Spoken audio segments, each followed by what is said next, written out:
Hey, so today I am coming with some drugstore goodies. I am currently on the hunt for summertime products, like foundations or BB creams, something that won't melt on my face in this hot summer weather. Right now, I actually don't have a foundation on. I actually have the Revlon Nearly Naked Pressed Powder. And it's not really hot today because it's been raining. I'm looking out the window. It's been raining, so I don't really know how this powder would hold up in hot weather. But I wore it today and I got it in 060 Dark. And I don't know, it feels lightweight and it's not overly pigmented. It's not like the most color that you're going to get in a powder, but I actually have a preference for translucent type powders. Translucent powders have a light tint, but it gave me, just using the powder alone, it gave me like a very light to, I don't know, I mean, it's buildable, and it's weird to hear that powder is buildable, but when I applied it lightly, it gave me a light color, and then I went back over it again, it gave me somewhat of a medium cover. I have spots and stuff on my cheeks, and it did a good job at evening out my skin tone and not actually getting rid of the spots or, making the spots look like they've gone away, but they've reduced how obvious they are. It comes with this little thing here, and I used it. Today I didn't use a brush or anything. I used this to kind of press the powder in. Well, and then I went over with a fan brush just to dust. But this is 060 Deep. And I don't know, I really just want to see how this works for me in the hot summer weather.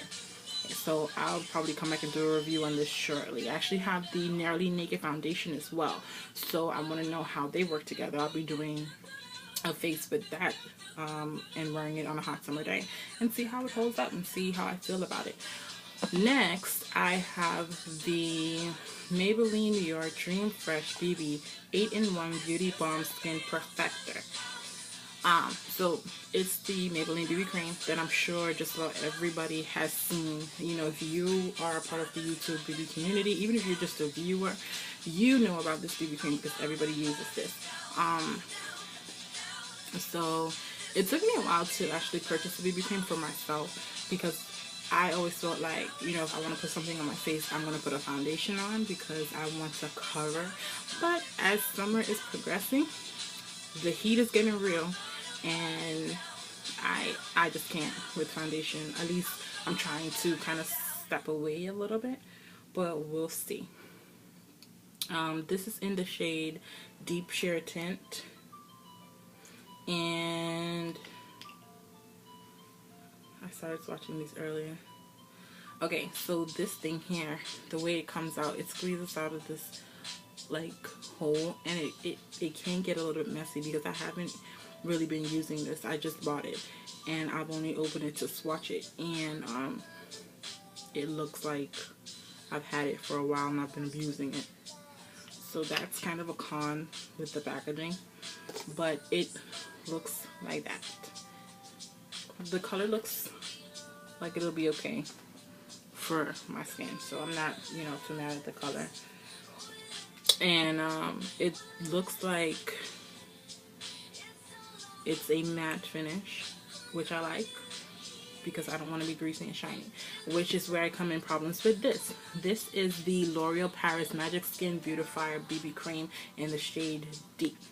Now, I've seen a few reviews on this, not too many, but a few, and I'm sure there are hundreds out there, but I personally haven't watched them. But I picked this up the same time I picked up this one, and I got home and I kind of like tested it out on my hand, and it has these little beads on the inside of it that when you rub it in, they burst and then they release the pigmentation.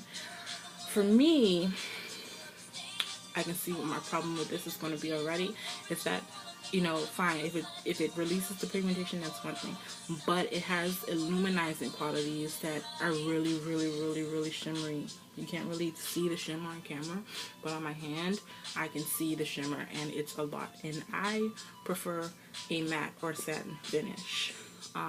Foundations that have shimmer in it that I can actually see, because some foundations like the Revlon Color Stay that has, no, the Revlon Photo Ready, that has shimmer in it, but on my face I don't see it. But this, I don't know. I don't know if I can do this.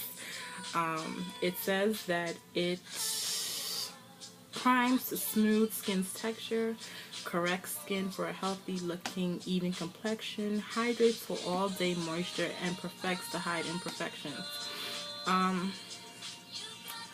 Yeah, it doesn't say anything about the shimmer. It doesn't say anything about those illuminizing qualities that it has, and I'm gonna try it and see how I feel about it, but I have a feeling that this will be my preference over this. But I'm gonna try it and see how that goes. The last two things, which I mean pretty much are the same thing, is the CoverGirl Clean Whipped Cream Foundation, and I bought two shades. I bought 360, and that's Classic Tan, and I bought 365, which is in Tawny.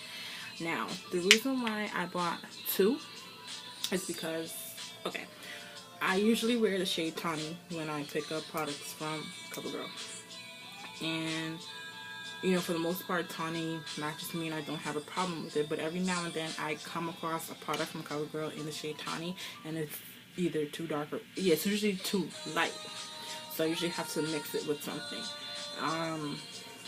or it's too dark and I have to mix it with something.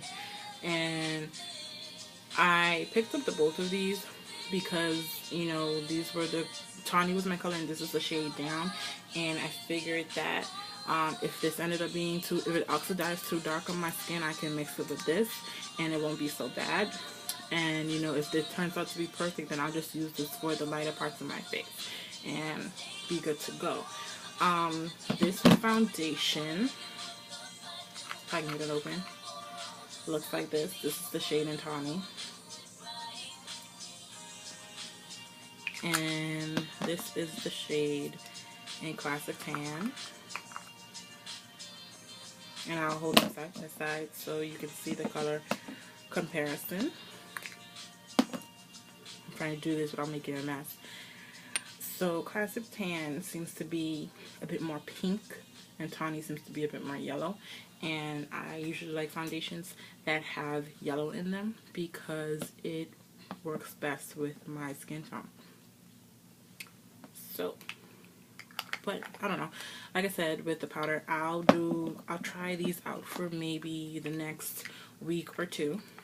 All of these products over the next week or two, and I will see how they perform in different weather circumstances. I hope, you know, we get some sun over the next couple of days because the past few days have been rainy. And the reason why I'm hoping that is because I want to see how these perform in warm weather. I want to see how they hold up. I want to see if they're going to last and not break down on my face halfway through the day, because I can't deal with that. I don't like reapplying makeup, and I don't like, you know, getting halfway through my day and my makeup is broken down. You can see it, you know, looking like a hot mess. So I will be trying all of these out and coming back with reviews for you guys, letting you know how I feel about them. And yeah, so stay tuned. If you've used any of these, please leave me feedback in the comment section and let me know how you feel about it. Let me know if you like it, if you didn't like it, if it worked for you, you know. Let me know the lasting power. Let me know what you feel about any of those products. And yeah, so that's it, you guys. I will see you in my next video.